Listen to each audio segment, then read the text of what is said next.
Selamat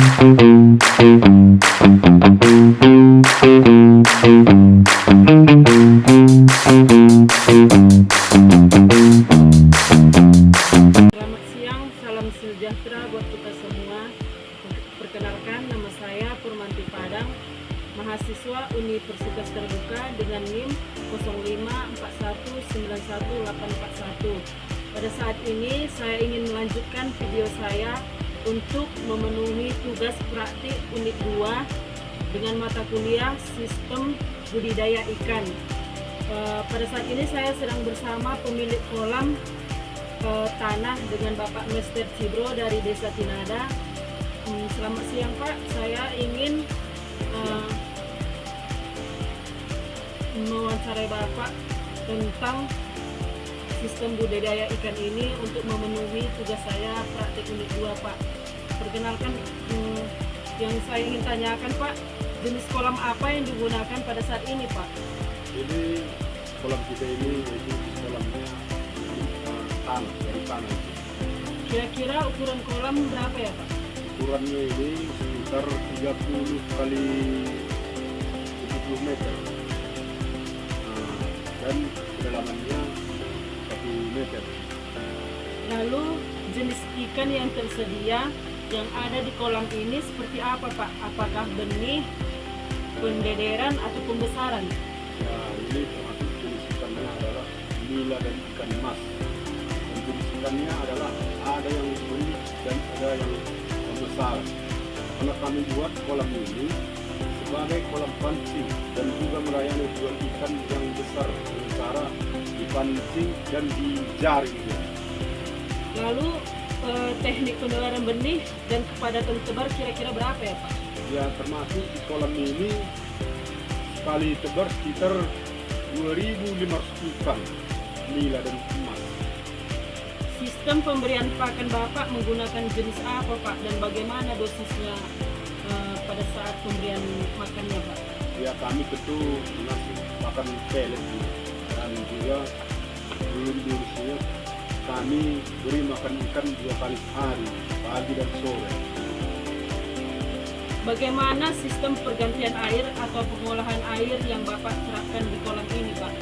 Ya, kami tentu melakukan pergantian air secara berkala, misalnya 10-20% volume air per minggu, atau mengalirkan air baru secara terus menerus jika memungkinkan dari mata air dari sana.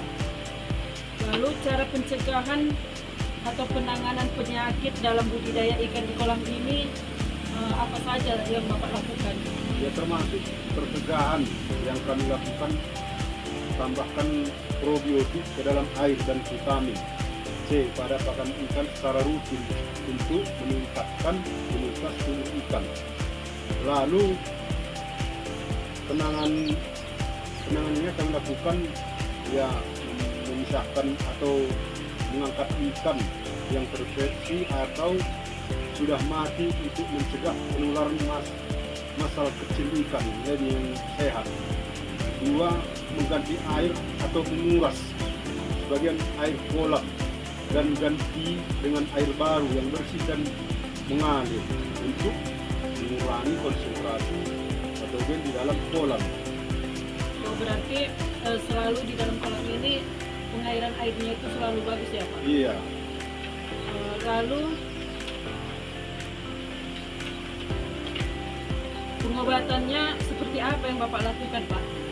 Ya, melakukan pengobatan dengan cara perendaman dengan menggunakan larutan garam ikan termasuk NaCl atau kalium permangat DK pada dosis yang tepat untuk membunuh parasit dan jamur ikan.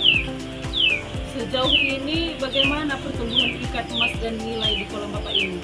Ya, ikan emas dan nila memiliki potensi pertumbuhan yang cepat dan dapat mencapai pertambahan berat harian yang signifikan jika nutrisi pakan cukup. Untuk estimasi produksi atau waktu panennya itu kira-kira bagaimana ya Pak? Ya, termasuk dari benih ukuran tebar 5-8 cm. Kita ikan emas dipelihara selama 2,5 hingga 4 bulan untuk mencapai ukuran konsumsi 300 sampai 600 gram per ekor. Dalam budidaya ikan kolam tanah ini Pak, apakah ada hambatan dalam proses budidayanya? Ya, hambatan yang kami alami adalah ketersediaan benih yang tidak seragam atau kurang tahan terhadap perubahan lingkungan, sehingga pertumbuhannya tidak serentak.